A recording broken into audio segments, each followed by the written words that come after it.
Okay, we have Pam here. Dave, are there any other people waiting to get in? Someone called Matthew is just joining. Yes, okay. Matthew, yeah. Good. Okay, we'll give it another minute or so, yeah.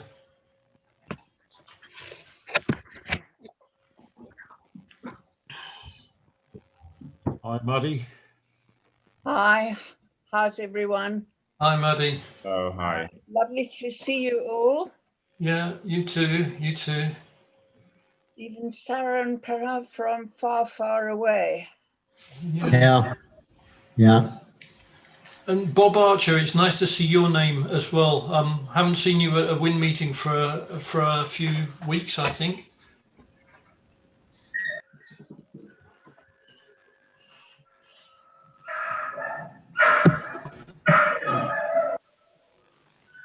Okay, well, comrades, it's getting on for 4:05 UK time.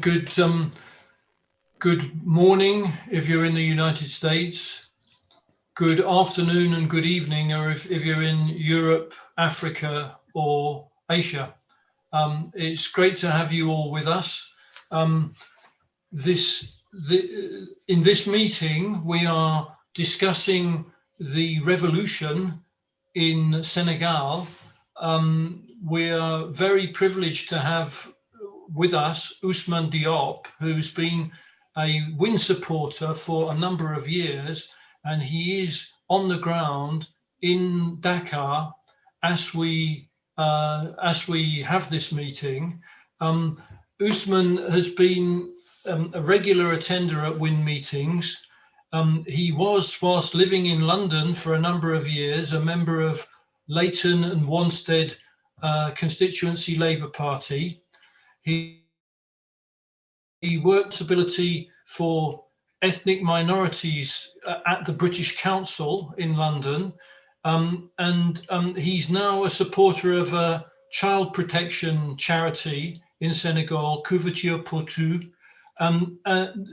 Ousmane has never been afraid to argue his own ideas, to engage carefully with debate, create discussion where he disagrees with other people, and will give us a honest and up-to-date account of the events that have happened in Senegal over the last couple of weeks.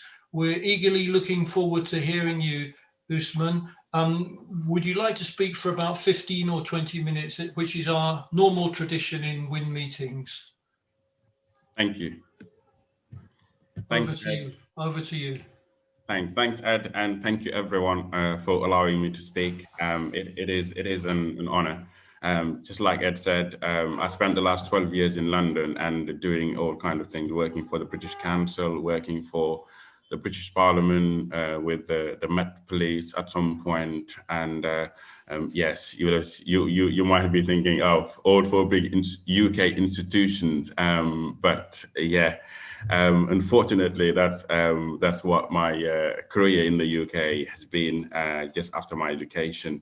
But I have still remained very rooted to equality and socialist roots, and you know, things still very vehemently that the only way forward is when things are fairly shared between people of the world. So for the last 7 to 8 months, I've been back in Senegal, where I have started a small business with my family, so my wife and son of 3. And yeah, we're starting to get it going. And but I'm not here to talk about business. I'm here to talk about the situation, the current situation in Senegal. So something that some political analysts say has never happened in the country, or even if they say has happened, I would all agree that had never happened in this scale, just happened a week and a half, 2 weeks ago, which was an uprising at a scale that never really happened. So I am aware that some of you might not be familiar with Senegal because a lot of you are English speaking and Senegal is Francophone speaking. So I thought I would just do a quick 1 to 2 minutes presentation of Senegal, key facts, so we know exactly what we're talking about and where we're talking about in the world. So Senegal, key fact, it is basically in the African map, the most western part of the African continent. And it starts what you call in geography the Sahel region, which is south of the Sahara Desert. It's basically south of Mauritania, which is again south of Morocco. Most of you will know Morocco, of course. It is west of Mali and then north of Guinea and Guinea-Bissau. In the west of Senegal, you have the Atlantic Ocean. So basically that means we have about 700 kilometers of coastline. Senegal in financial figures, and just rough figures really, 16 million people, not a big country. GDP 23 million, again, a very small GDP country compared to the US, 18, 19 trillion dollars, France 2.5 trillion dollars, Nigeria 376 billion dollars. We are at 23 billion. So really, we are one of those struggling countries around the world. Key facts on politics. The country got its independence in 1960 from France, and then was run about 40 years by the Socialist Party until then we got an alternance and then was run by the Liberal. In those first 40 years, the big really markers were big interference of the World Bank and the IMF, which a lot of you will remember. And then since 2000, liberal parties have been winning elections and working together. And it basically means a lot of wealth has been created since 2000, but also inequalities have just widened a lot between people. You have, very, very, very rich now, and people in the countryside and in villages really struggling to get ends meet. The economy again, struggling economy, but and again held by foreign money, mostly French, obviously, because during the colonization they were the one holding the wealth. Therefore, after independence, they continued hiring people. So a lot of French businessmen, men and families, are still here. And about the early 2000s, the Chinese joined, and now they are amongst the biggest investors. And the Lebanese, they're here, a long-standing investor group with the French. And then very, very later on, the Indians. So you have here now big companies run by Indian corporations who have also joined the race.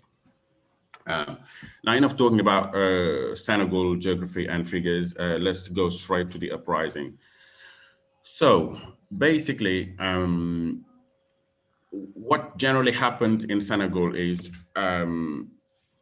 very different from what I've experienced politically in the UK, where you have the power running the country and then the opposition just checking and throwing stones and waiting for their time to then take power.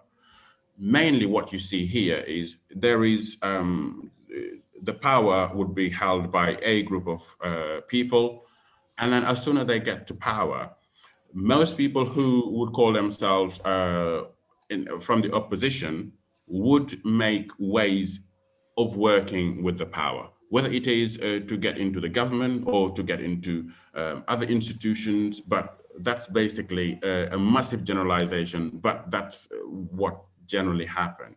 So it's been rare to see an opposition leader, as this guy we are going to talk about, losing elections, but also not working with the power, deciding to basically stay in the opposition and make his way or their ways as a group into power when they have the opportunity.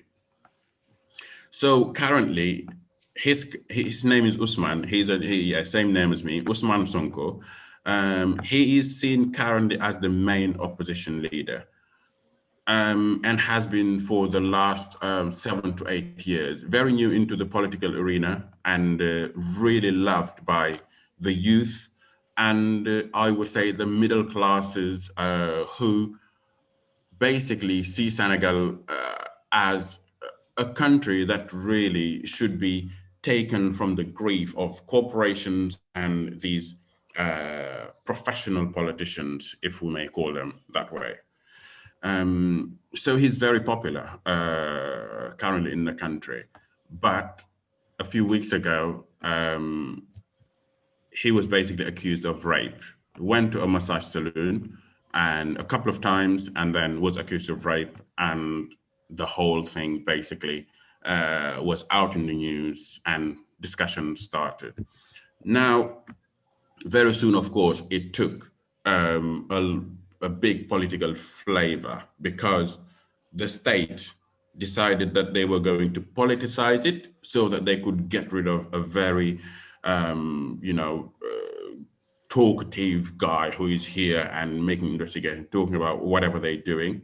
But he also knew how much weighting he had in the political arena, so himself decided to use it, to politicize it, in order to not go to jail or whatever. But anyway, my position is that they have both politicized the whole thing. Whether it is true or not, the courts will tell us later on. But the day that he was basically invited by the judge to come and answer the question, he was making his way to the main court, and suddenly the prefect. Now I don't know, Ed, how you say prefect in how do you say prefect? Is it prefect? Is it something Well, like? he's the administrator of the town. Yes. Exactly. Yes. Yes. The mayor. Exactly. The mayor. You could say the mayor in English. Yeah. Well, we have the mayor. We have another one called the mayor. But yeah, let's just call him the administrator of the town. So he basically stopped him and asked him to take a route that they had devised for him to go straight into the courts. But he said, no, I'm not going to take the route you have planned for me, because I'm a free citizen, and the law allows me to take the route I want in order to go and answer the judge. Now, back and forth for 2 hours, and then suddenly he was arrested for these 2 charges. One was troubling the public order, and then the second one was calling for insurrection. Now, I must say that these 2 combined together would have a maximum sentence of about 5 years in prison. Now, a lot of political analysts, basically looking at the whole sequence from him leaving his place to when he was arrested, basically saw this as a way for the state to basically put a few more charges onto him, arrest him, and then quickly have get him to prison and get rid of him because he's being too noisy and he is using too much space. Of course, people who are against him are saying the opposite, but these were the facts. And that night, the whole thing broke, because basically the people who are his supporters decided that the state is showing too much power. They want to burn the country. Well, let's all burn it then. We don't care anymore if the state doesn't care anymore. That was the first group. The second group is what I call the people who are in the middle. When election times come, they will look at parties, manifestos, and they will decide which one they think fits best, and they will vote accordingly. Now you have a big fringe of those people who basically have been really poor, really disenfranchised and having had little opportunities in life, being promised so many things by many governments, and none of those have been delivered to them, have just seen an opportunity to basically go out in the street and basically just show their anger. And they basically went out, those two groups basically went out in the street and burned everything. They basically blocked the street, they fought with the police, and for about 4 days, you had the police fighting with these people in the street, where they basically burned, blocked every street, burned anything that they saw as, what shall I call them? Basically, big corporations that have the French backing, if that makes any sense. So basically, big corporations from France, really. And that means Auchan, that is a big supermarket. That means Total, who is the Shell equivalent of petroleum. Even a BP was attacked, and they basically burned them to pieces. Now, I should say at this point that Sonko is a big caller for re-evaluating the contracts that Senegal has with these massive corporations. He thinks that they are very basically devious contracts, and that the Senegal as a country is not winning too much from these, and that big corporations are just running this country, and that should stop. So that means a lot of the people behind him are very much anti-corporations, anti-capitalist, of course, but anti any big corporations generally coming from France. Yeah, that is something to remember. Now, going back into the burning and the uprising, it basically went to a point where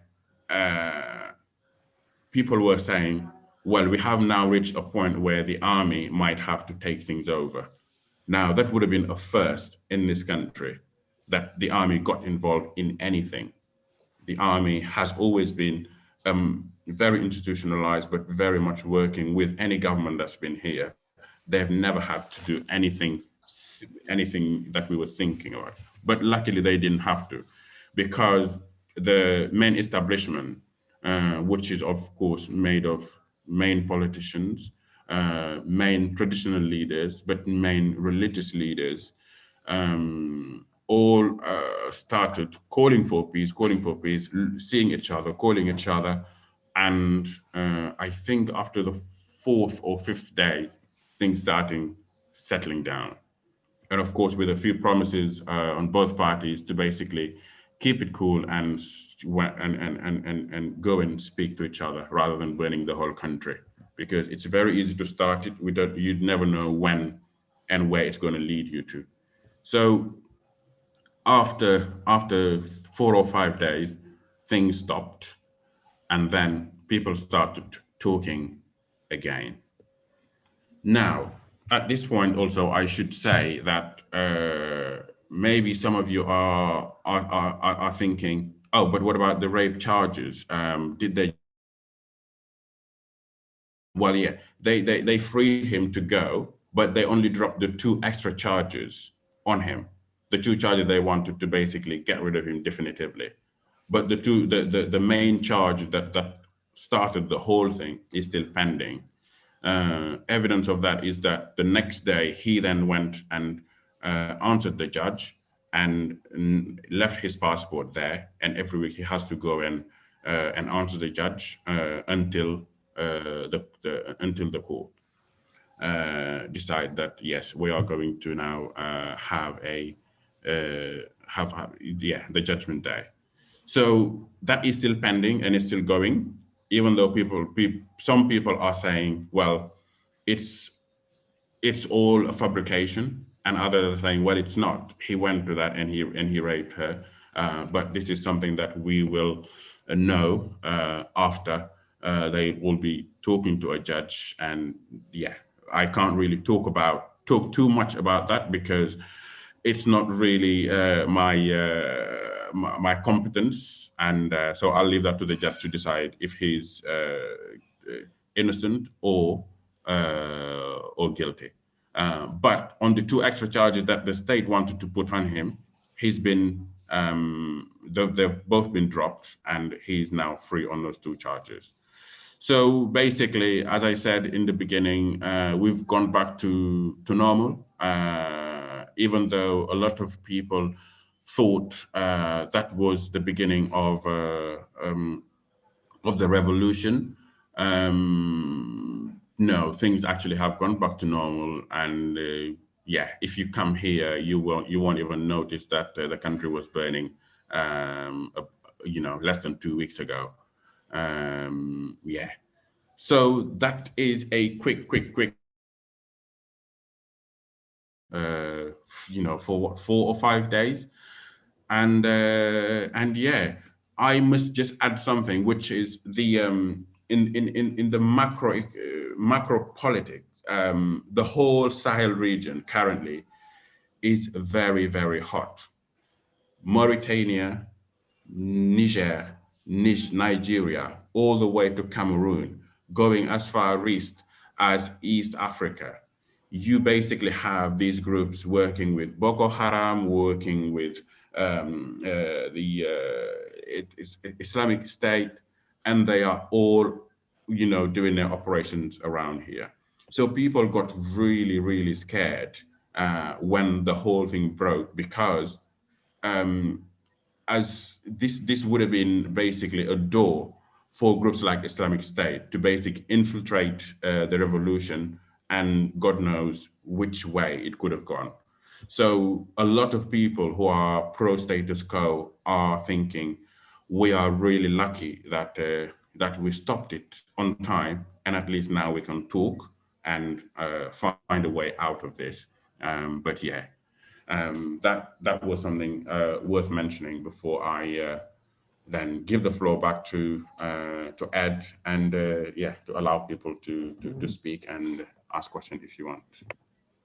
Well, thank you very much, Ousmane. That's a very, very, very clear and concise summary of the events that realistically, in the English-speaking world, we didn't get a huge amount of media coverage about. And you've raised some very important and interesting questions. And I'll throw the meeting open to the floor. This is the opportunity for comrades to make contributions here who are from the Francophone world, and they may have more news information than the English readers have. And it's a chance to contribute or ask some questions in relation to what Ousmane has been talking about. So the meeting is open for comrades to raise their hands and make some points.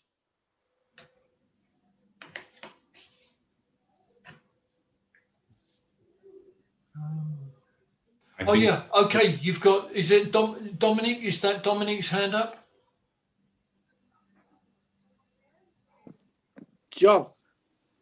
Okay. Oh, can you hear me? We can hear you. Yeah.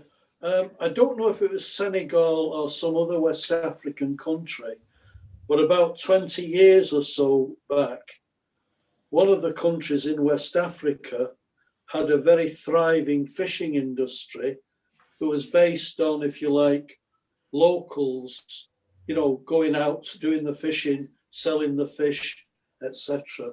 And the government of that country, I don't know if it was Senegal, sold off that fishing industry to a big multinational, possibly from Ireland, where they had the sole fishing rights and therefore destroyed what was a thriving indigenous industry. I'd like to know, was it Senegal or Mauritania or one of the other countries in West Africa? Don't know if Ousmane can clarify. Yeah, you are definitely right. It's definitely Senegal, and this is one of the things that this guy Ousmane Sonko has been highlighting, which is that the IMF and the World Bank would come and say, well, look, you guys are a fishing country. You've got so much fish, but your activity is so not modern. We are going to get these big corporations and they're going to come and they're going to modernize the whole thing. And we're going to, sign massive contracts and everyone will win. But of course, we know that only them will win, and the ruling classes in Senegal. So basically, these contracts you're talking about is contracts with the EU, which has been really, really bad for a lot of the countries in West Africa, including Senegal. So yeah, and this guy Ousmane Sonko is really against it, and this is one of the contracts that is on his list that he's going to come and look at. Which is why he's not much liked by big corporations, because they know once he take this country in his hand, a lot of those contracts with multinationals are going to be redone, and Senegal will basically probably have a much bigger part in those contracts. Okay, Ousmane, I'm going to ask you something now. Have you got a notepad? Yes. Because I know you're brimming with enthusiasm to make your contributions to this meeting, and they are very valuable. But in the tradition of WIN, what we normally do after the speaker has spoken, we give a chance for a number of comrades to develop discussion. Please keep some notes, okay. And towards the end of the meeting, I'll call you in. You can respond to all questions and develop some of the ideas that comrades have raised. Okay. Right. So the next contributor in the debate is Olivier.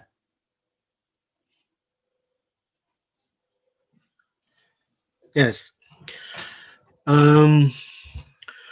One of the main issue in Senegal today is the fact that the political workers movement disappeared on the 20 last hours since the end of the political reign of the Socialist Party, because there are now since 20 years the same model. The power in place go to steal all they can through the state power, and at the end people are hungry. There's explosion. There's a saver with appearing and with taking power with the support of all the opposition, including the left parties. So what happened when Diop was replaced by the leader of the PDS, Wad, and then at the end of the power of Wad, who last about 10 or 12 years, there was the same kind of people explosion, and then there were the election of Sall, who was coming from the PDS party too. In Senegal, there is a strong tradition of union movement, and it's what is only remaining today of what is the workers' movement. But we can say today that there are no more real political left party with mass influences. There are some survival. There are fragments from the Stalinist party with PIT, Party for Independence and Work and Labor, and with actually of labor relations and social partnership is occupied by a leader of the PIT, and all the Stalinist tradition in Senegal finished in the cohabitation with the power. And today there are some people inside the PIT who are calling for the departure from the government. It will be a good thing. But I think that at the present time, the best is to start from the union movement, from who are independent and who has a quite strength to be developed a lot more. Thank you, Olivier. Next person in the discussion is, if I'm reading the name right, it's Till, LFI. Welcome to the meeting, Till. Yeah, hi comrades, and thanks for the speech. I'm a member of the League for the Fifth International. I'm from Germany. Last year, I think there was a rather big mass movement in Mali against the rigged elections there. And you also mentioned there's a very significant instability across the Sahel region in general. And I'd like to ask you, maybe you could explain a bit more about the broader background for that. I think it seems like a kind of crisis of the semi-colonial, post-colonial system there. Maybe you could tell us a bit more about your understanding. Thanks. Thank you, Till. I'm going to call Madi in, please.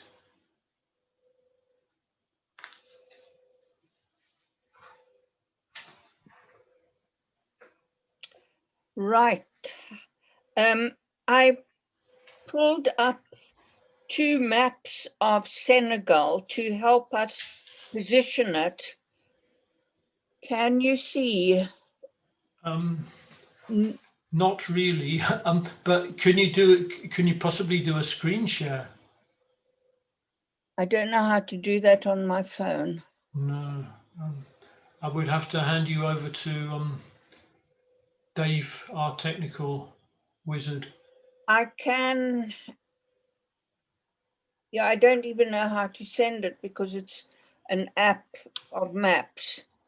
But let's see, maybe this one is better on the other phone. Okay, we can at least see an outline of the shape of West Africa on that one. Perfect. And then I'll make it bigger now that you've seen the outline of West Africa so that we can see where Senegal fits in. They want to sell me restaurant tickets. Can you see that now?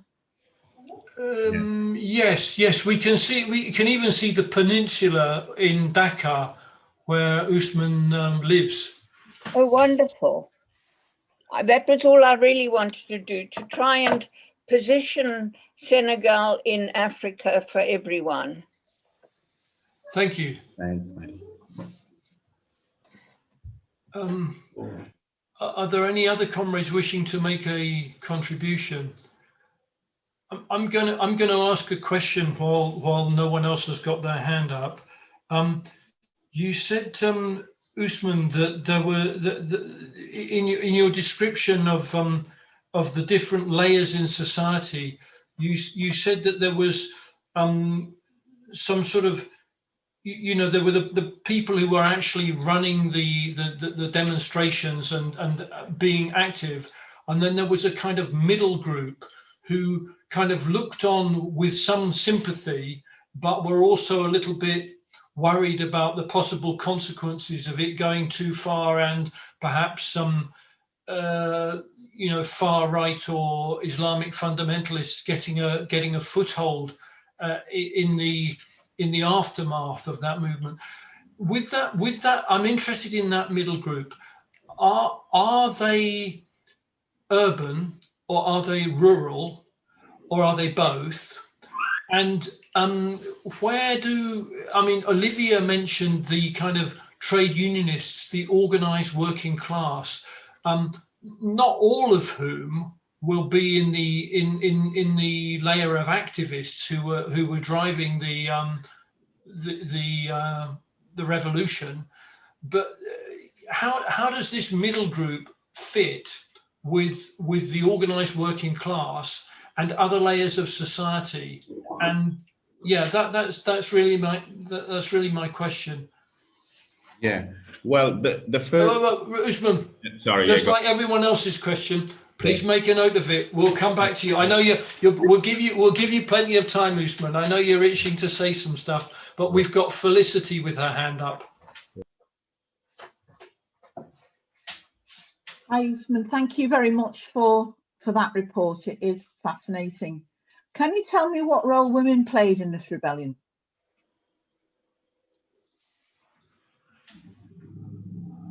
Okay, that's Felicity. Thank you, Felicity. Right. Oh, here we go, Peter.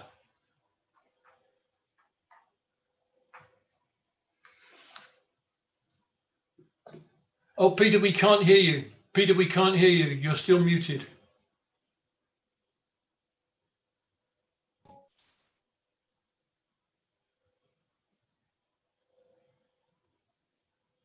Where are you now, Peter? I can't see you. That's okay. Peter, yeah, we got you now. We got you.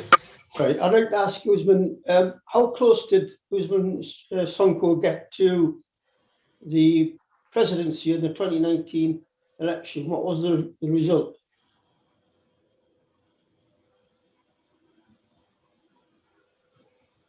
Okay, thank you.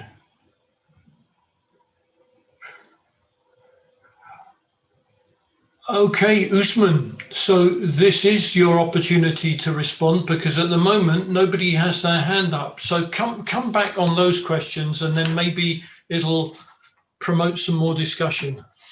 Okay. So Could I just ask one question first? Yeah, go on. Go on, Roger. Yeah. I have to admit, I did not know very much about Senegal until the recent events came up. And what I really would like to know is, I mean, it seems to me the individual issue of whether Sonko is guilty or not on the charges is one issue, but obviously the point is that presumably was the occasion for the uprising rather than the actual issue itself. I mean, I of limited research I managed to do into it, I see that it's been the most considered the most stable country in West Africa up until now. But in the recent period, well, first of all, that the corporations and the former French colonial power still exercise a stranglehold on the economy, perhaps more so than to the extent that is the case in other countries of Africa and of West Africa, and that particularly in the last year with the pandemic, the conditions for the population and for the youth have become absolutely intolerable, and therefore that's the explanation for the explosion of rage. No doubt, I don't know much about Sonko, the individual at the head of all this, but whether genuinely or not, he seemed to be articulating the grievances and the tensions and the aspirations of particularly of the youth, and therefore, the occasion. I believe also that there is a tradition of the ruling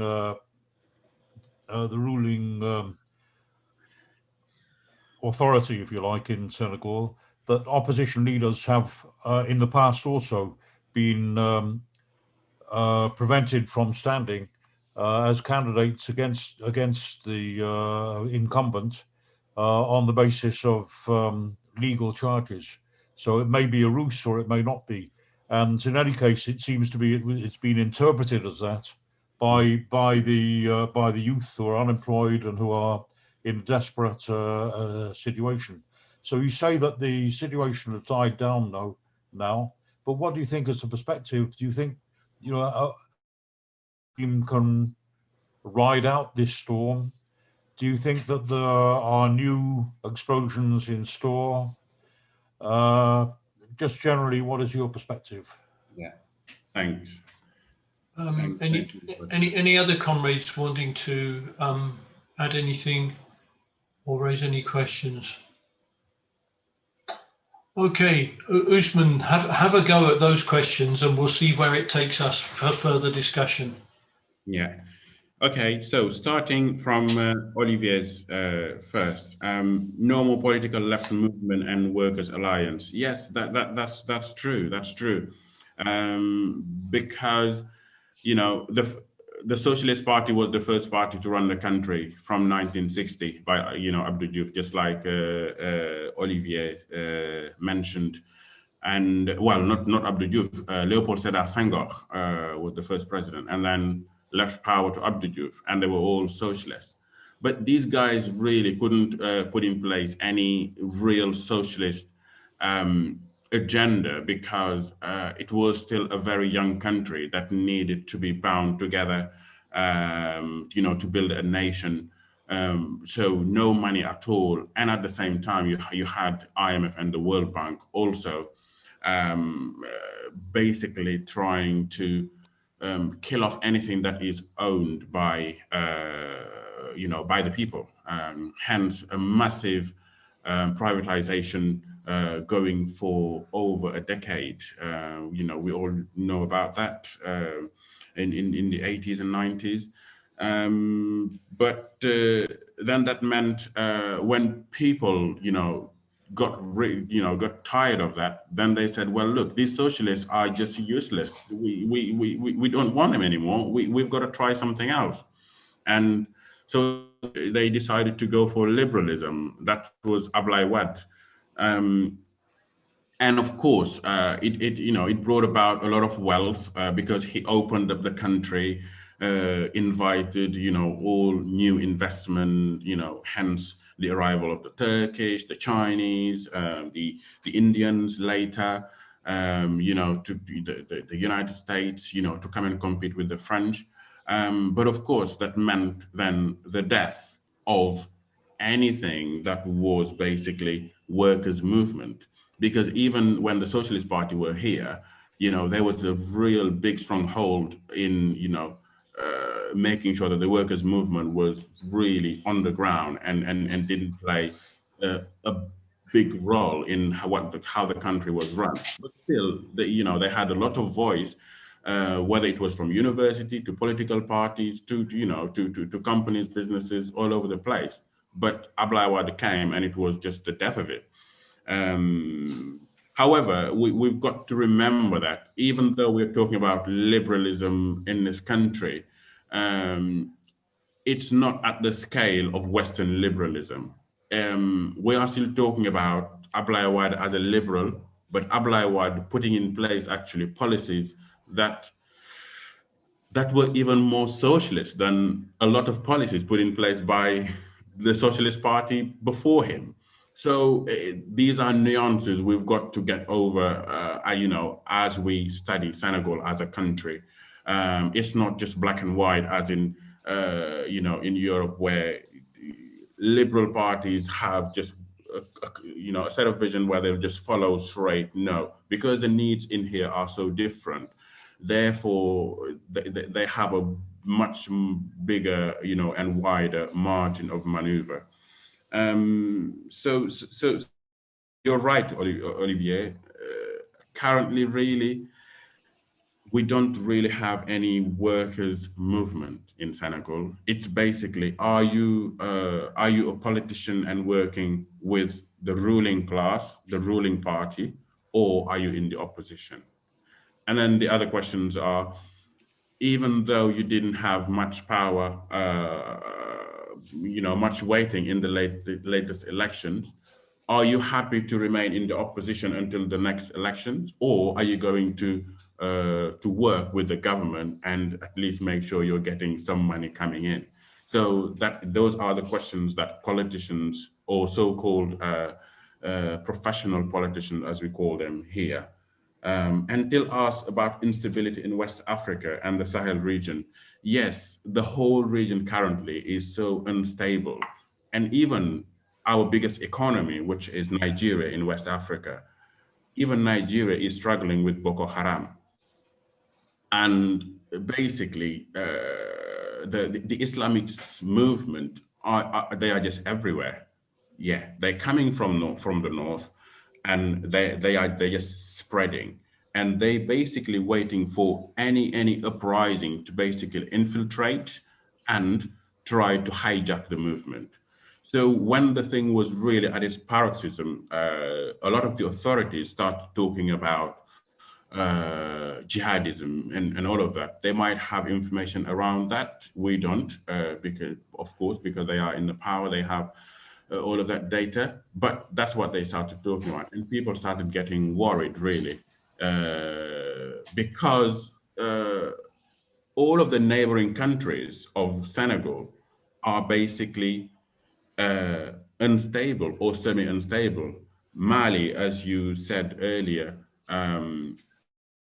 has had at least now 10 to 15 years of instability, from president coming, prime minister dying, to even an imam going from nowhere to being the most prominent opposition leader in the country. That only happens within that kind of context, really, where the main institutions aren't being listened to and do not play any big role in the country anymore. So it is a very unstable region, but it is a region which is being kept unstable, according to me, for two main reasons. The first reason is that if the region gets stable, all of those multinationals who are profiting from these countries being weak will stop profiting, because multinationals, yes, they are strong, they have a lot of money, they have a lot of power, but there are certain things they can't impose on a country like the United Kingdom or France. There are, they will be stopped to it. But for a country like Senegal, less than $20 billion GDP, I mean, if you're a multinational, you can play a much bigger role in influencing and making sure that the agenda follows your way.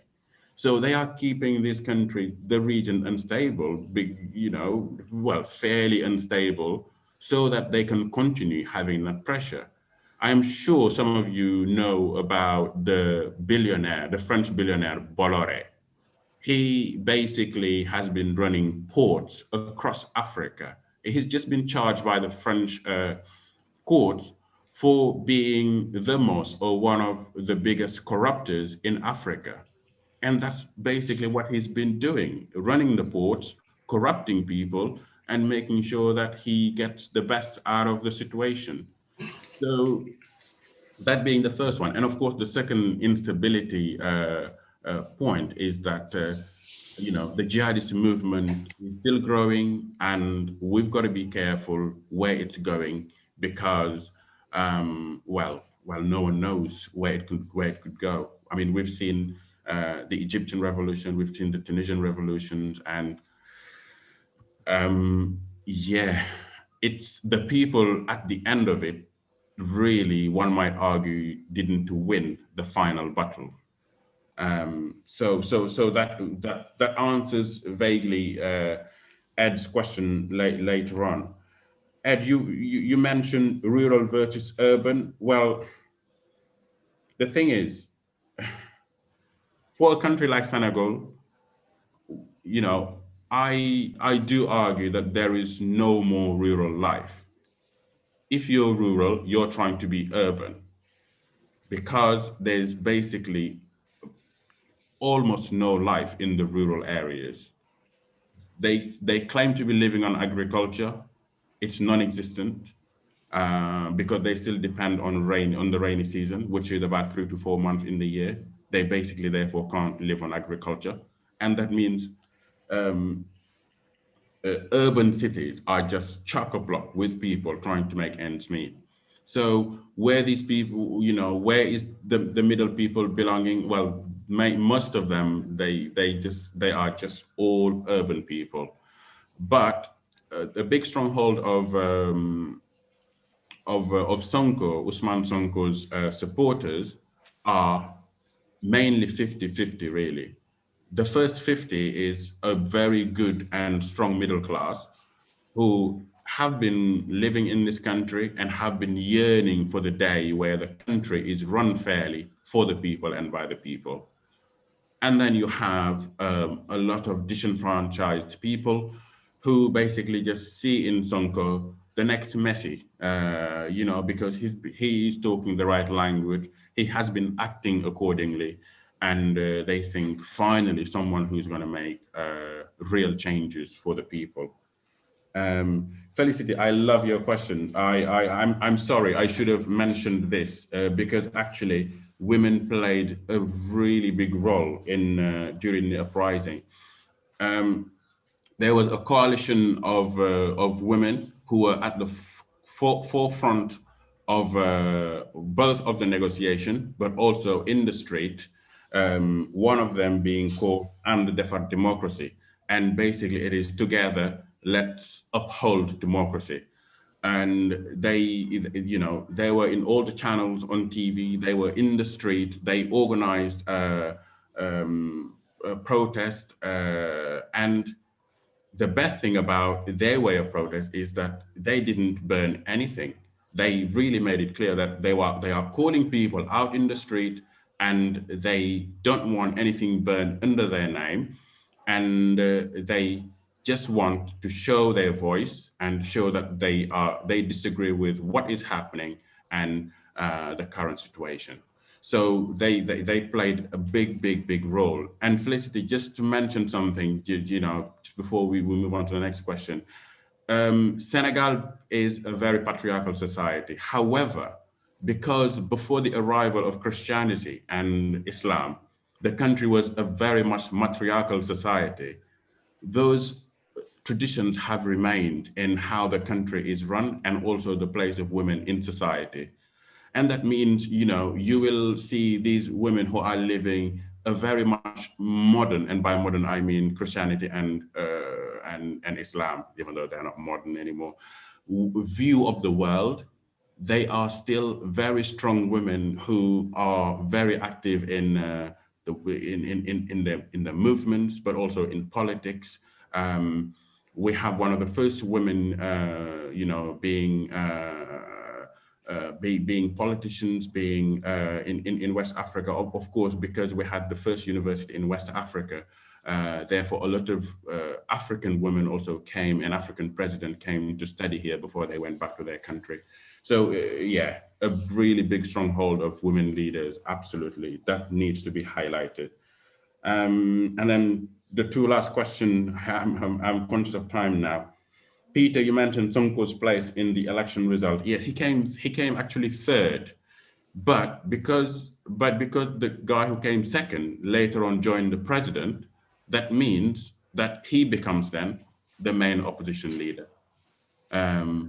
So the first guy is a liberal, the current president. The second guy, Idrissa Seck, is also a liberal, another guy trained and made by Abdoulaye Wade. And then comes Sonko.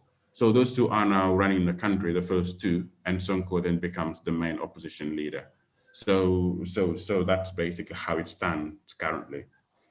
And then Roger, yes, my perspective, well, I think, as we said, the rape charges are still pending. And in the next weeks, in the next month, I hope we are going to know what actually happened. And there will be a judgment, and yeah, so let's hope that they stop instrumentalizing it and politicizing it, because it really doesn't help anyone. We just need to happen, and if he raped her, then he needs to pay for it. If he didn't rape her, then he needs to continue his career. But what we don't want, as people like me who are who politically aren't for the running president or for Sonko, we just read the manifestos and decide on election day. What I don't want is for his career to be over because he's been charged with rape, even though it was all fabricated. So So basically, we need to know whether he did it or not. And if he did it, I would be the first one to put my hand up and say, fine, you go and pay. But if he didn't do it, then he needs to continue his career in politics, because currently, if you basically take him out of the political scene in Senegal, I am telling you, I would have no hope for the country. Okay, Ousmane, thank you very much. You say you're conscious of time. In fact, this meeting is scheduled to go on for about another hour, so there'll be plenty of time for further. If you have points that you were kind of, shortening, there'll be opportunities for you to come back again. Olivia has his hand up. Olivia, please add some more to the discussion. Yes, about the situation of women in Senegal, there's a strange situation, because as Ousmane recalled, there is some tradition coming from the long time matriarchy, but at the same time today, even if women are very busy in agriculture, in detail commerce, and it's like it's nearly like they are running the country, but in fact they now suffer from the reign of polygamy and a very backward tradition. So it's a mix between a very active woman and a social context who is very backwarded, and there's some kind of feminist tradition since the 30-40 last years, but I think it should be encouraged to have more independent women movement to defend the material and the civic rights of women. And it is a big place to be for the left, I think. Okay, thank you, Olivia. Mahdi.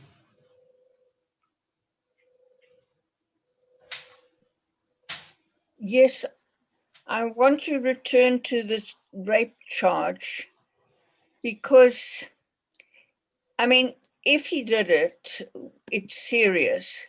But equally, we've seen how rape charges have been used politically to silence people that are uncomfortable. Perhaps the most obvious one is the man who started WikiLeaks. Julian Assange, who was in Sweden on the west coast in Gothenburg, spent a night or 2 or 4 there, and subsequently charged with rape, which he claims was mutual.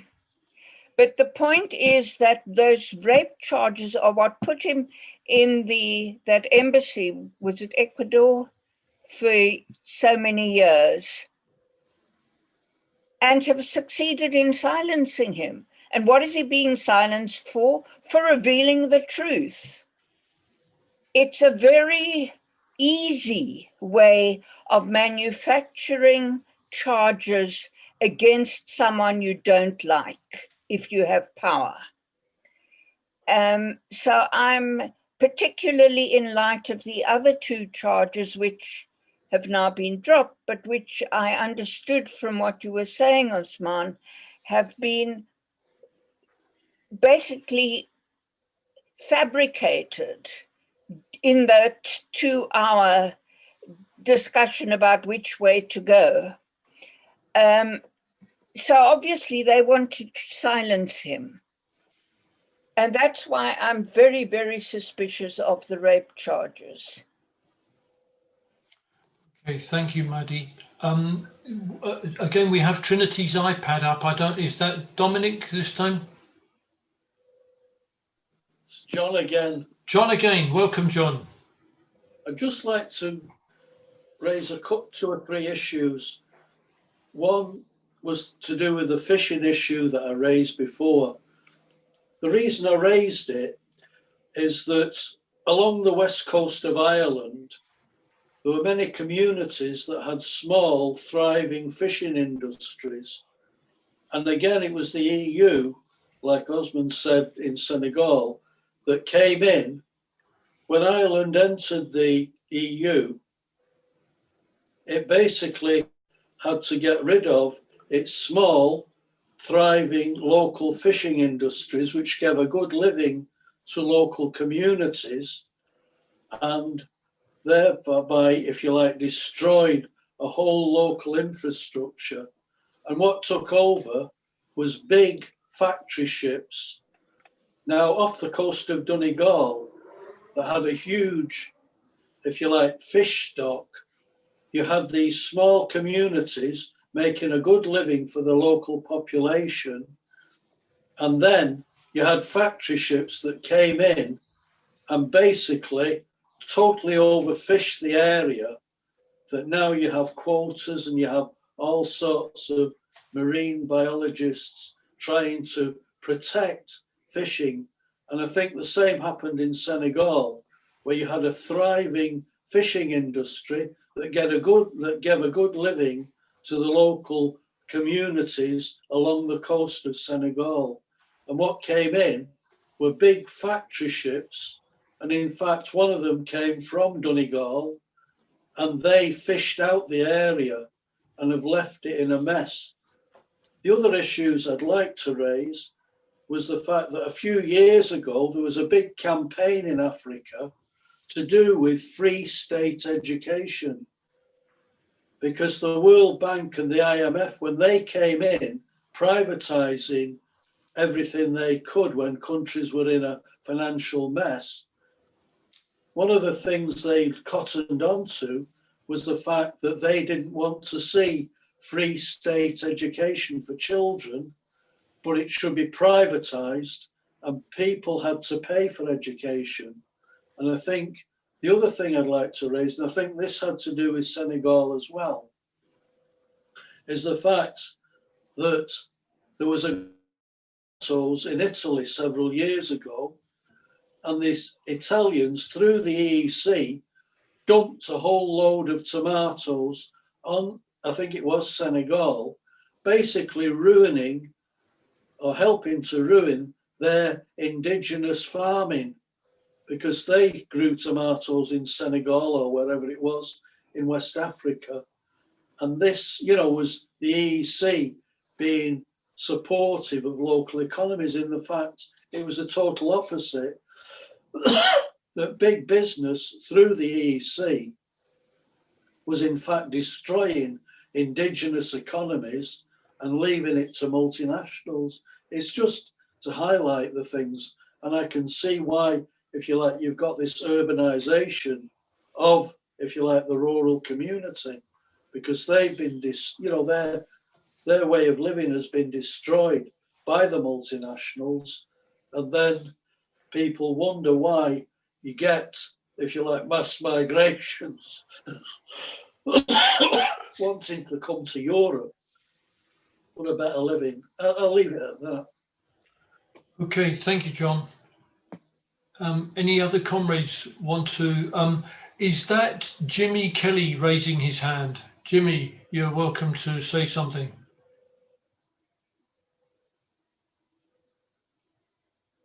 You're muted. At the moment, Jimmy, you're muted.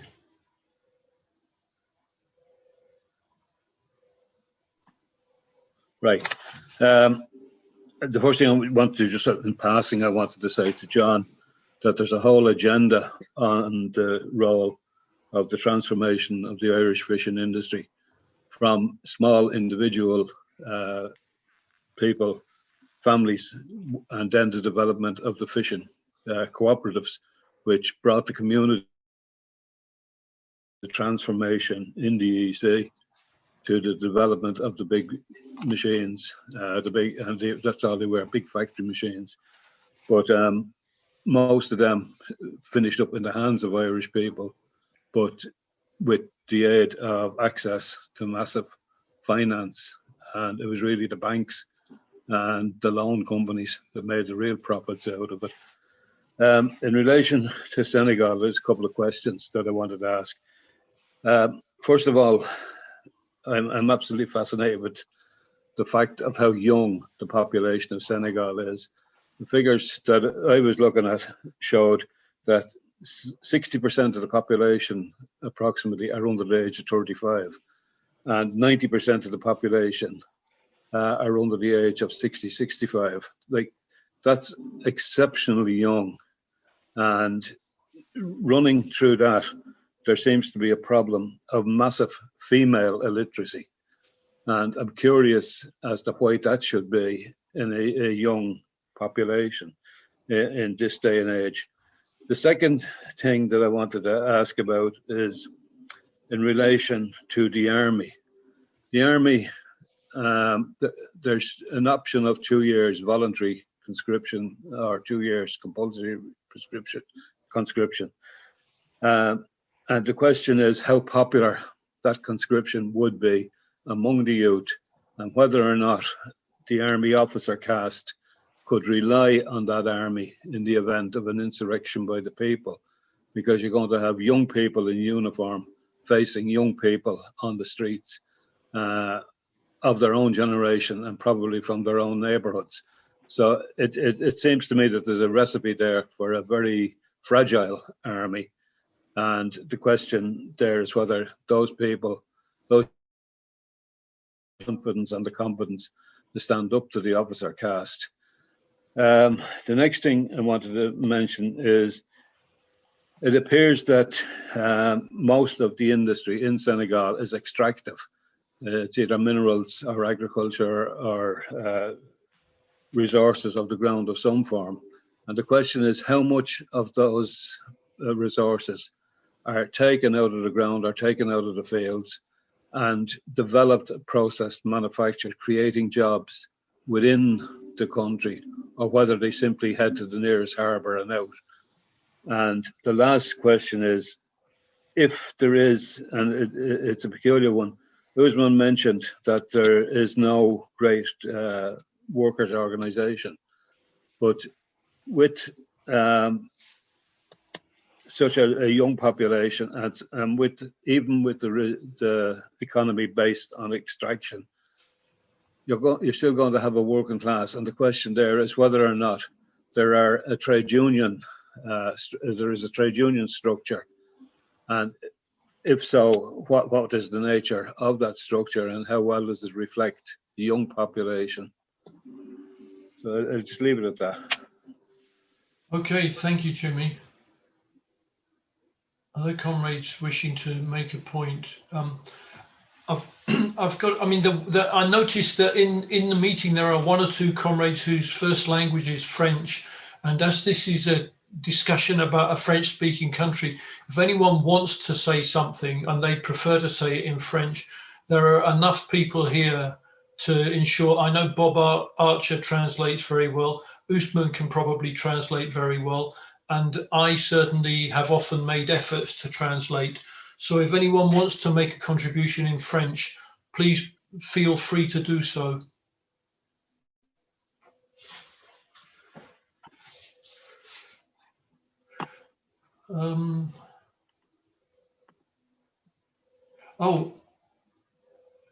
Yeah, Olivia's just written, okay, Ed. Thank you.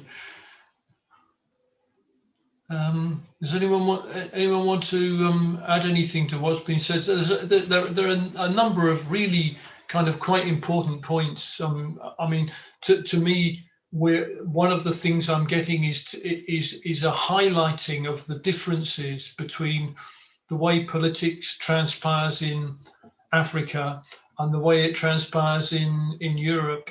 I mean, this is a supplementary question, if you like, to the question I asked before. I'm intrigued by this issue that when these riots started, a large number of the population in Senegal were worried that it could lead to Boko Haram getting an influence. does that mean that Boko Haram already have some toehold in the community? Does it mean that they could come from the outside and somehow get a toehold? If they have a toehold in the community, aren't there many people who identify them as the enemy?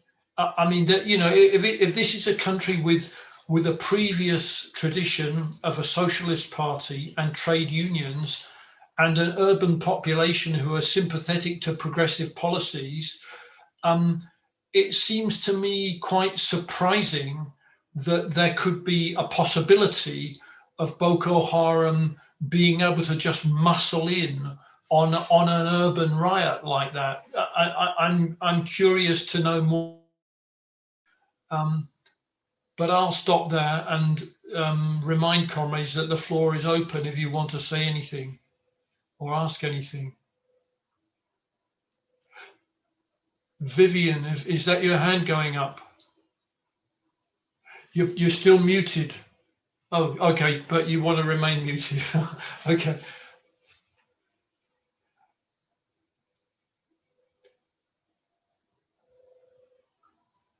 Right, I'm going to hand the floor back to Ousmane for a little bit. There's a few more questions there. So say some more, Ousmane. Respond to what's been said, and there may still be time for further discussion after that.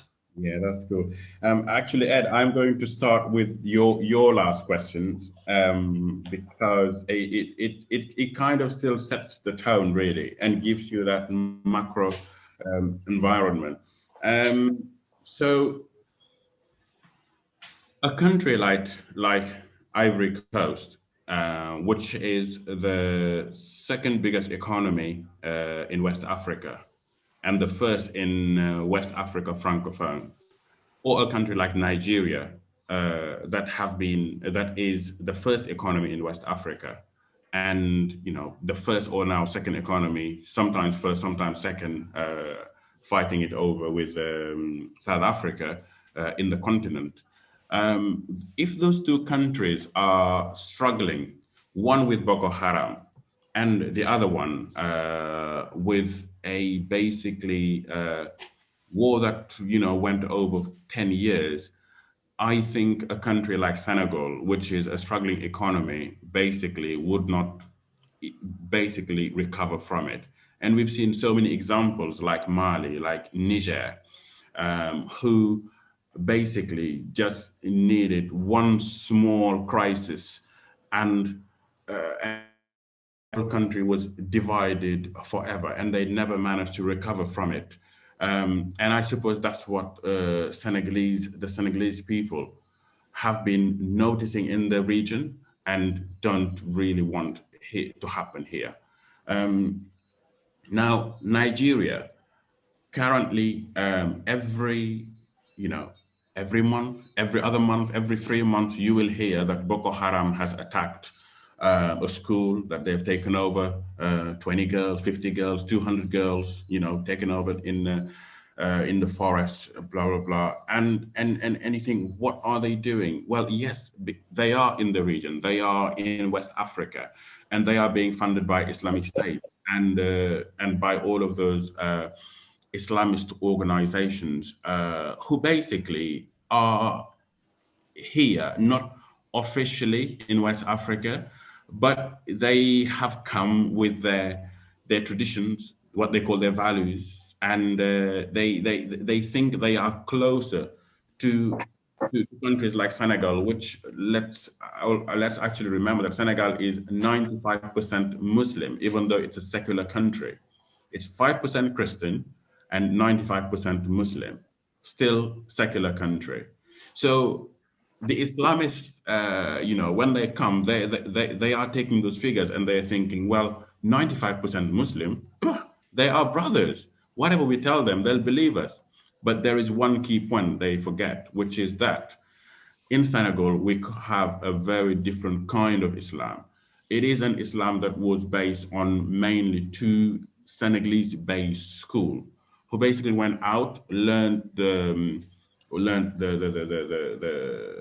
faith, but brought back what they call a Senegalese version of Islam. And those two families here, they are part of the ruling class, and they are making sure that any other Islam that comes from another country that is alien to what those two families have basically taught us, they are ready to reject it. And that's why, you know, again, generalizing a little bit more, organizations like Boko Haram, like Islamic State, have been struggling to get a stronghold here in Senegal. They have come all the way to Mali, so they're in the borders, but they haven't really managed to get anything here in Senegal. But obviously, because the populations are moving from Mali to Senegal, to Niger, to Ivory Coast, of course, that means people from Boko Haram, they are here. People from the Islamic State, they are here, but they are still just dormant and waiting for things to happen. And this is something that political and Islamic analysts know. And therefore, we've got to take into account all of that for anything we are saying and we are doing, because you never know where they are and what power they have and where they can come from. At least that's my understanding of you know, of the situation when it comes to religion and its probable implications into the politics in this country. And when the riots started, as I said very early on, the Ministry of Defense talked about you know, what he called the unknown forces, because he was basically he basically didn't understand that some huge, because let's remember, this never happened in this country since 1960. He couldn't understand that this could happen and would only come from Senegalese people living in Senegal. My point of view is that they just didn't read the current political climate, and they were just lost in their figures and whatever they were reading. And it was well possible, because when people are tired, when people are hungry, when people need opportunities and you're giving them none, of course, at some point they are going to explode and ask for the minimum when they aren't given that minimum, really. So that's my take on that. And then I'm going to go back to where I should have started. Madi. So Madi mentioned so very easy ways of of sidelining political leaders. Yes, I do agree.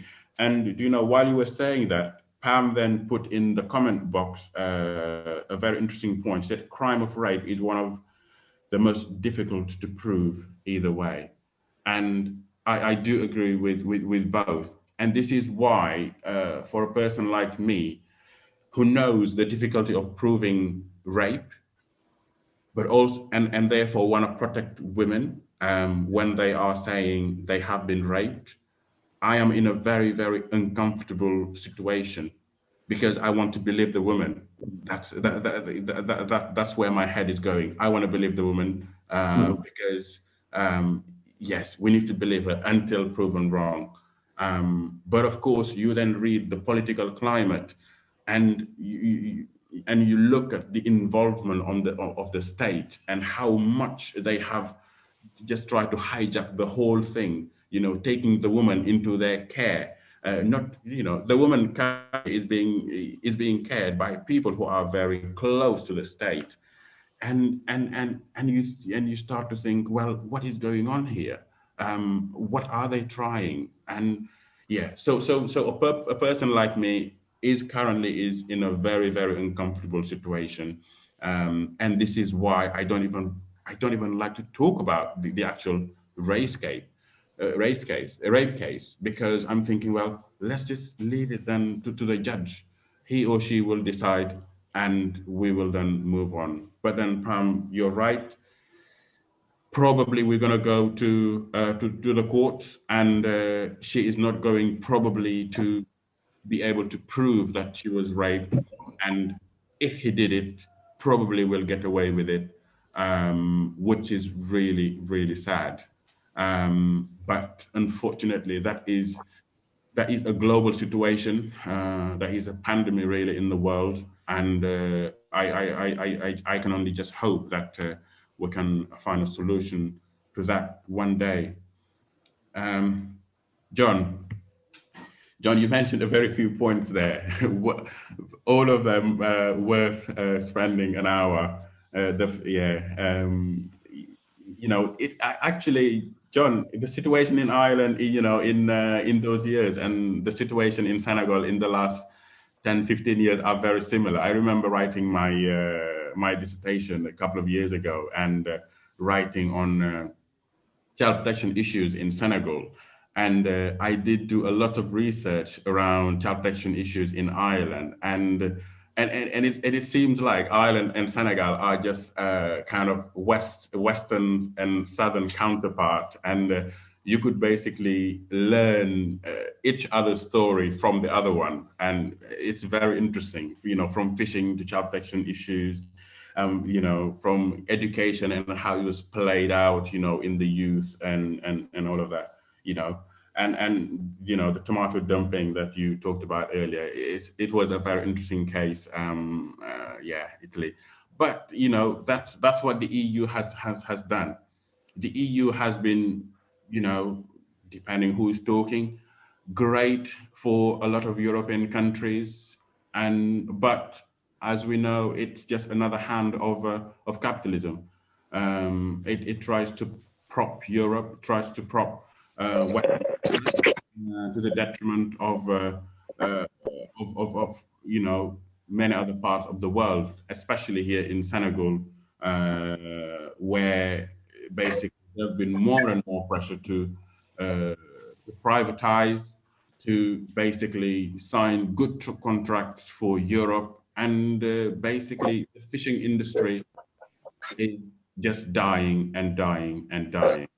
And you mentioned a very interesting point there. When I hear in Europe the far right talking about immigration, my only wish is just to ask them, well, why don't you talk about to the EU and tell them to let our fishermen, our farmers, you name it, the list is long. Why won't they just let them do what they want to do in their own country, rather than bringing here international corporations? Because the solution of that interference is that more unemployment, people going from rural areas to urban areas, and then the next stage is leaving the urban areas to Europe.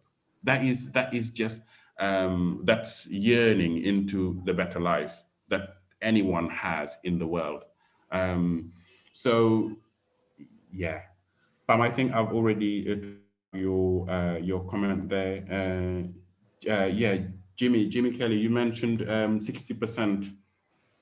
Yeah, it's over 60% of the population are 35, and people call it a bomb that will one day explode.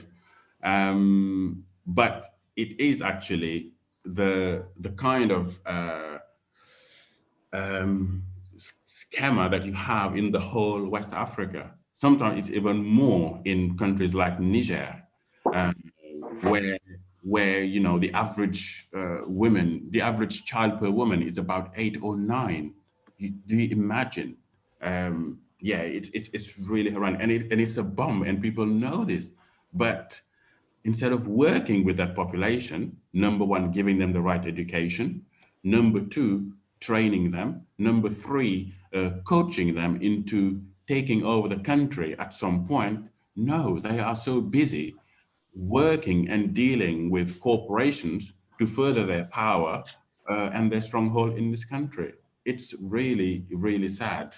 And female literacy, as you said, yes, it is another big bomb which is here, but at least it's much better, because even though there is big illiteracy on women, which of course should be highlighted and solutions should be brought about, but at least women are doing much more within the economy than those men who basically are waiting for opportunities. You basically see, when you go to rural areas, you basically find women, and they are the ones who are basically keeping things in there. They are organizing themselves into small NGOs, organizing them into small production, development and production companies, and whatever they are getting from the farming,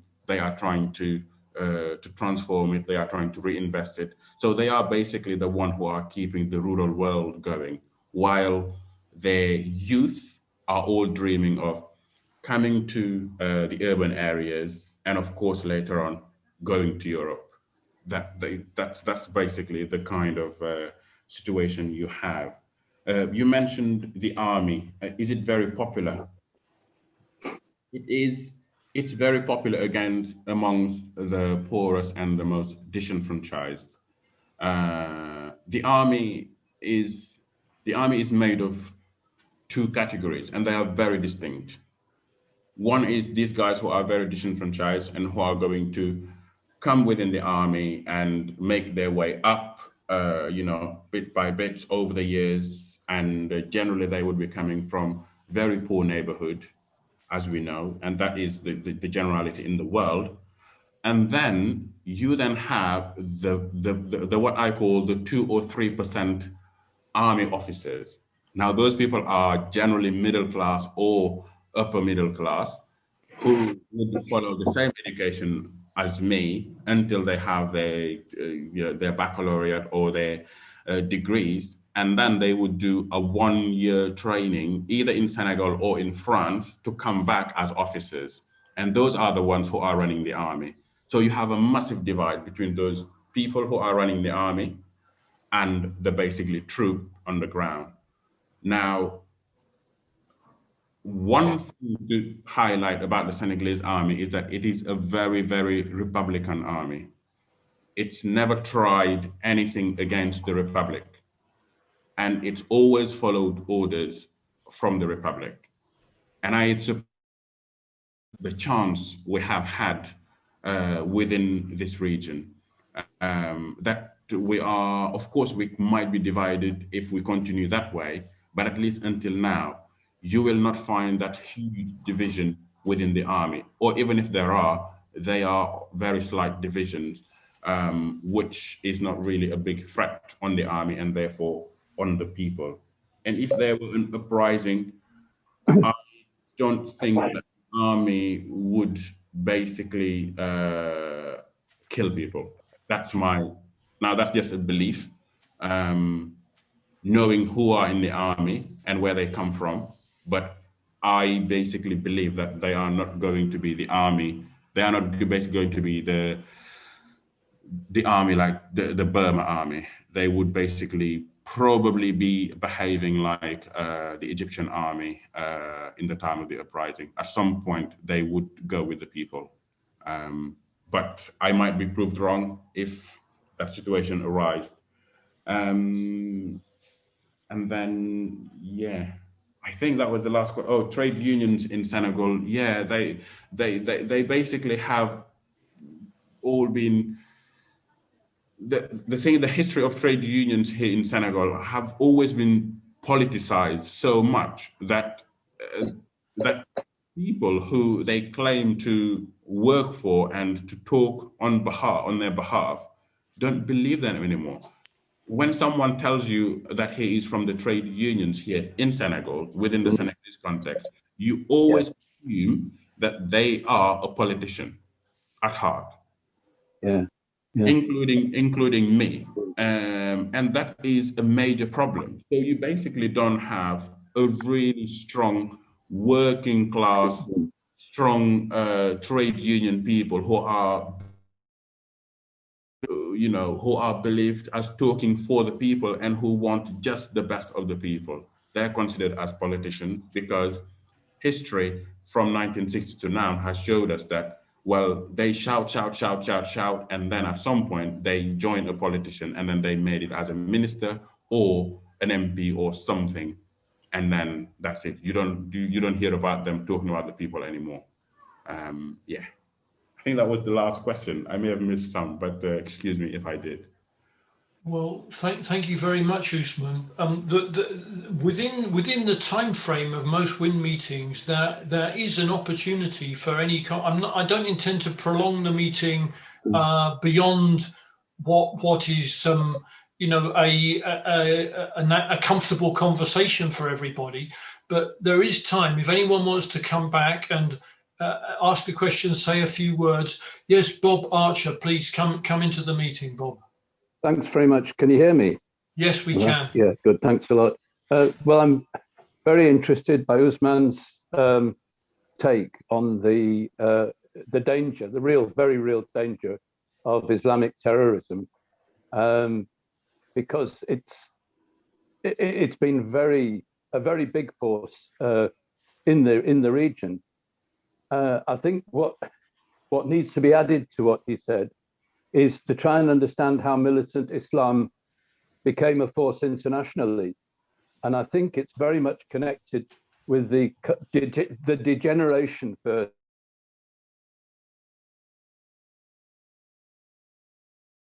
that looked towards the Soviet Union for their inspiration, towards the Stalinized Soviet Union, I mean. It's that degeneration and collapse which opened a space for militant Islam to emerge. And what you've said about Egypt and Libya and Syria too, really, demonstrates that. I mean, the point you made about the Egyptian army is very interesting. It's very, in that sense, it's very like the Senegalese army that you described, because there's an oligarchic group at the top, which is an economic, political source of power. And of course, there are a lot of very ordinary Egyptians. And we know that there was a moment when the fighter planes were going over Tahrir Square, and they were instructed to rocket the demonstrators, and it didn't happen. Yeah. It was a really dramatic moment. But as soon as that movement won many of its demands, and the elections were called, the presence of the Brotherhood absolutely sabotaged the situation. And it means the generals are back in control.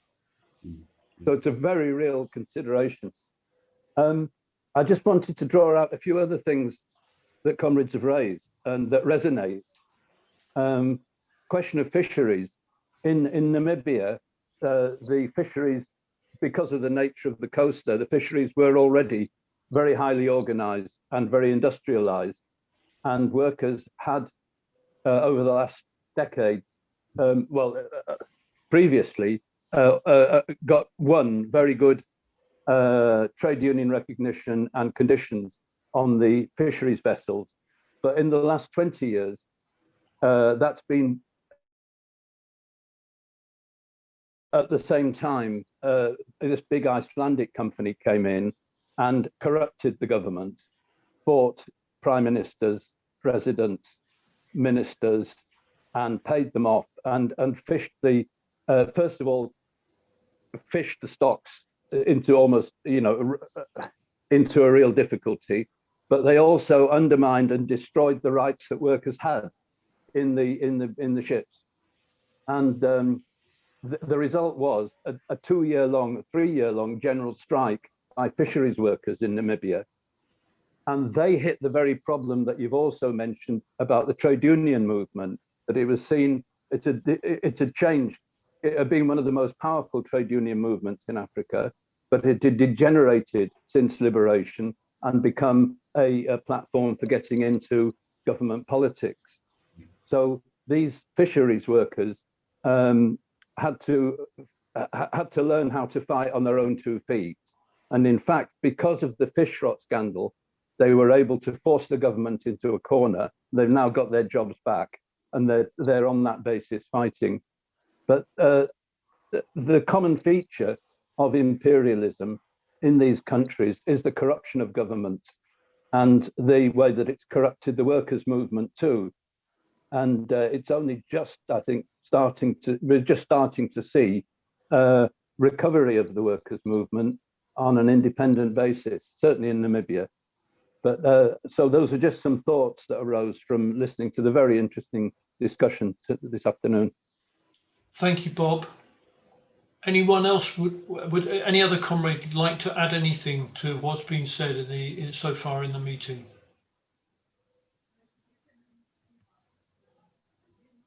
Okay. Oh yeah, Felicity, you have your hand up. Please come in, Felicity. Still muted at the moment. Still muted, Felicity. Sorry. Can I say to Ousmane, please do continue with the position you've got of believing the women, because the situation that, you know, the thing about that, I mean, look at Boko Haram. Boko Haram is an assault on women. It is, it is using that assault on women as to break the communities, to break the spirit, to break the women. Those girls were never, what, about 35 of them were ever came home from Bring Back Our Girls, despite, the whole world being in uproar about their kidnap. I've looked briefly at the figures for assaults on women in Senegal, and the situation is not good. The situation is not good in many places, and including in this country. And about 2% of rapes get successfully prosecuted in this country. But it's more than that, and I think you pointed it out really, really well. I was really touched by the way that you described the role that women are playing. I mean, this is, for whole swathes of the globe, this is a terrible time of instability, political instability, economic instability, and the climate crisis looming over us, affecting food supply, and then the introduction of corporate farming, which actually leaves the people in the areas themselves hungry and destroys the environment where it's happening. So, but I think we could do with having at some point a longer discussion on the issue of Africa, and trying to get a better picture of what's happening in Africa. We tend to do a kind of snapshot view of different places. I mean, 2 years ago, I organised a demonstration in Liverpool for International Women's Day. And out of the blue, we were taken over by these dancing African women from the Sudan. We danced all through the city of Liverpool. They were like 12, 13-year-old girls. We were saying, well, come on, you speak. And they were speaking. And one of the women was saying, our husbands are here, but they're at the back where they should be. We are fighting. There is this mood that's there that kind of explodes, flowers, if you like, every now and again. But all the drivers for it are there. I think it also looks at this issue of, we've got 60 million people on the move in terms of migration, and the role of young women in that migration, why they move, what's driving them to move, what do they want out of moving, and then when they arrive, I mean, certainly if they arrive here, at the moment the situation is absolutely dire. I don't know how bad it is in France, but this migration and why people are fighting, wanting a better life, why they need such a better life. And I think we need to try and learn more about what's going on in Africa. I was fascinated by Bob's comment that he sees some of the instability coming from the fall of the Soviet Union. I've never thought of it that way. I tend to look at it in terms of the huge assault from the ruling class on the post-colonial countries at the time in the sort of 80s, 90s. Yes. And then when you have this huge, all the investment, all the state that the newly liberated countries put into their states, into their education, into their healthcare, was ripped out by restructuring. Now they then, the West let it, Western liberals, Western working class let it happen, and then they turned on them and did austerity to us. But the model was what had been done in Africa. And I think, if you like, if there's an engine, if there's an engine for the revolution, for change globally, it has to be amongst those young people in Africa, and it has to be amongst the young women in Africa. And many other places too, but that's a phenomenally important one. And in terms of Europe, one that's very close to us. I've just been approached by the people who were arrested for saving migrants in the Med, wanting to try and get their stories out. But we know that some of those migration routes go back to Roman times. Young people from Africa have been coming across to Europe and then later returning, for thousands of years. And yet it's portrayed to people as though it's some kind of criminal development. So yeah, thank you so much. I think it's been really, really interesting to hear it. And please keep us in touch with it. And let us know if there's anything, if we come across people who are living here from Senegal, anything we could ask them to do, put them in touch. Because, it must be true in France as well. But when there's an uprising in Africa, we feel it. We feel it here. My International Women's Day demonstration was just one example of it, as to how fantastic it was to see it, and what huge it gave to everyone who was there. Thank you. Thank you very much, Felicity. Unless there's any comment, we've got Jimmy. Okay, Jimmy, and I think we'll probably need to make this the last contribution before I ask Ousmane to wind up the discussion. So, Jimmy, the floor is yours.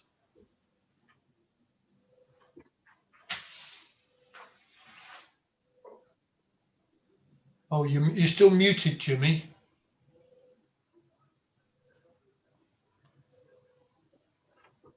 Yeah, we're back again. We're with you. Right. What I wanted to say, first of all, is that it's good to see Ousmane again in the flesh. He's always been a decent guy to talk with. But I'm more and more impressed with the clarity and quality of his replies and contributions. And I salute the person and the comrade that Ousmane is. What I want to do is run back on a couple of points regarding the economy. One of them is I just wanted to go sideways a little. In the mid-70s, I worked for a company that was based in Whitehaven, Cumbria.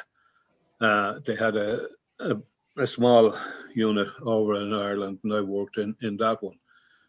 They processed and manufactured phosphate products, soap bars and firelighters and various other things. They were part of a multinational company called Teneco. And Teneco owned what was then Spanish Sahara. They extracted phosphate, raw phosphate, from Spanish Sahara. When Spanish Sahara was so-called given its independence and split up between Morocco and Senegal insisted that no matter who ruled the country, the main industry seemed to be the rail line, and that was the rail line that took the raw material out to the ships and away. Now, generations of people in Spanish or in Western Sahara fought the various armies, but that bloody rail line still took the extract out. And when the so-called peace came, which effectively was a surrender, there was nothing left in the economy because there was no working class, there was no processing, there was no manufacturing coming out. It was just simply take it out of the country. Now, the worry I have in relation to Senegal is that if you have a country that has a similar sort of policy, an extractive policy, just use the fruit, use the veg, use the raw materials and send them out without processing them, without creating jobs. And again, I have the privilege of growing up in a post-industrialized Ireland. In my parents' generation, it was the same thing. Live cattle left the country, vegetables left the country, people left the country, mostly people. But there was various governments were forced and various opportunists accepted massive investments and created industry, which created jobs, working class jobs, trained, skilled jobs, and created a society. Now, when I look at a city like Dakar with in excess of 2.5 million people, I ask the question, how can that city survive without manufacturing? How can it survive without an industrial base of some sort? And what I'd ask Ousmane is if you could explain what industry is in the country and how it's developed. And the other thing I'll finish on is, you mentioned earlier the investment from India, the investment from China. And the question is that, again, investment in an exploitative term, or is it investment in infrastructure in an exploitative term? Like some of the African countries and some of the Middle Asian countries have massive structural investment in railways and roads and electricity and that. But I ask, is that the type of investment that's going on, or is it direct investment in either taking the raw materials out and leaving nothing behind, or are they generating industrial commercial jobs? Okay, thank you, Jimmy. Okay, comrades, I'm going to ask Ousmane to wind up the discussion, and then Roger will say a few words about next week's meeting. So, Ousmane, over to you. Thank you. Thank you, everyone. Just you know, a small comment on Felicity's comment on probably the need to have a broader African discussion. If you guys are interested, I have this friend, who, Dr. Ramasala. She is a she is a professor at Edinburgh University, and she teaches African studies. And if you're interested, I can basically propose to her that she makes a kind of country overview, a continent-wide overview of Africa at some point, if you guys are interested in that. Yeah, but it's something that we can follow offline. Yeah, thanks, Jim Kelly. Yeah, so which industries are holding the country together? Currently, we cannot shy away from the fact that there is a massive unemployment. Because, you know, 60% of the population are over 5. So of course there will be massive unemployment, and industries are basically generally first and second kind of sector industries. A very small percentage are doing the farming, even though it's not a farming that is as wide scale to basically feed the people. We do import a lot of good. We do import much more than we export. I don't know roughly, you know, off the top of my head, the figures, but they aren't even comparable. We're not autosufficient at all. And then you basically have other industries going from, you know, from exported good, and this is where the French interest is basically still being kept, because companies like Auchan and companies like Shell or Total and all of those they're not even using the goods from here. They basically extract, for example, oil in Senegal. So they will buy cheap as raw material. They will take it to any other places in Europe or other places. They will transform it, bring it back, and sell it for twice, 3 times, 4 times, 6 times, 10 times the price of that raw material. And of course, that will basically just keep killing people. So that's one thing. The other thing is these investments that you mentioned, you know, from the Turkish, the Indians, and what kind of investment they are. They are very varied, and they vary from basically infrastructure programs, of course. because they are much easier to do and organize corruption. So that is one of the bigger sectors where you will see a lot of Chinese. They are winning a lot of these construction work. They don't care too much about international conventions, if I may generalize in that way. But then you have, very strong companies that have been here since pre-independence, and transforming the kind of general good, from tomatoes to fish, those very easy transformed good. Yeah, you have all of those companies doing here, but it's just not enough. It's just not enough. You need that second layer, the third layer, taking you into the world of services, and we just not there. The service industry is still very limited. Customer service is still very low. People need a lot more training, a lot more education, and it's still lacking. Yeah, there's still a lot of extractive industry, as you said. Unfortunately, I don't know at the top of my head which percentage of which industries, would be holding which part in the economy, but you will find all of those. The extractive industry is the only thing I can say about the extractive industry is that if you go to the southeast of the country, which borders Mali, that is one of the poorest areas of the country. Yet it is the wealthiest area of the country when it comes to extracting gold and extracting minerals. Just summarizes the whole situation. Overall, it is a country that is still young. We only, as a nation, well, not as a nation, but as a country known as Senegal, we were only a country in 1960 after independence, and we are still trying to find a way to make it work for the people of Senegal. And the main problem, of course, is the main establishment, both political establishment and religious establishment. Even though the religious establishment have been a force that has been restraining and stopping the jihadi movement, they've also just been part of that same system. So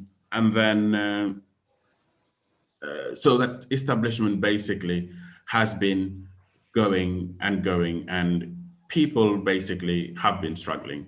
They haven't been able to basically find the range mean. They are still waiting for the person who are going to deliver them, and we are so basically just waiting for them. My take is we don't need that messiah. We just need to work on strong institution and basically set companies and a big thriving industry where people can go to work, be proud of their jobs, and each one of them in their own corners participating in the development of the country, rather than waiting for the messiah. Because even Sonko, even this Sonko, who is being seen as the one who's going to change it, actually, even if he got to power, my strong belief is that he is going to make him change a lot of his thinking and his doings. So rather than waiting for the messiah, maybe we should more think about playing our own role in our little corners and making sure that we have strong institutions, and which will give us that fairness in the country and potentially that development that we've been yearning for all these years. And yeah, that's me done. Thank you very much, Ousmane. I think that's been a brilliant contribution, really carefully thought out and well presented. And we're very, very grateful for what you've for the points you've made this evening. It's over to Roger now, who's going to say a few words about next week's WIN meeting. Yes, well, next week we're celebrating another great anniversary. It's 150 years since the Paris Commune, the world's first working class uprising. And of course, the French comrades will be introducing it. I think Comrade Olivier. They will be speaking in French. We will have translation available. I think Ed will translate for us. Thank you very much, Ed. The only other thing I have to say about it is that I believe that next week is the day that the clocks change in Britain, and they also change, I think, in Europe, or much of Europe. So there's going to be another very complicated adjustment to make. I'll try and do my homework and find out what time it's going to be for everybody. But I would ask comrades just to check on the internet in case there are any mistakes. But so I look forward to seeing you. Bye-bye. Okay, thank you very much, Roger. Thanks everyone for your involvement in this evening's meeting. I'd just like to finish up by saying that Ousmane's son, Sedar, takes the prize for being the youngest person ever to contribute to a WIN meeting. And I was very pleased to see him. So look forward to seeing all of you comrades next Sunday at the meeting on the Paris Commune. Thanks. Bye.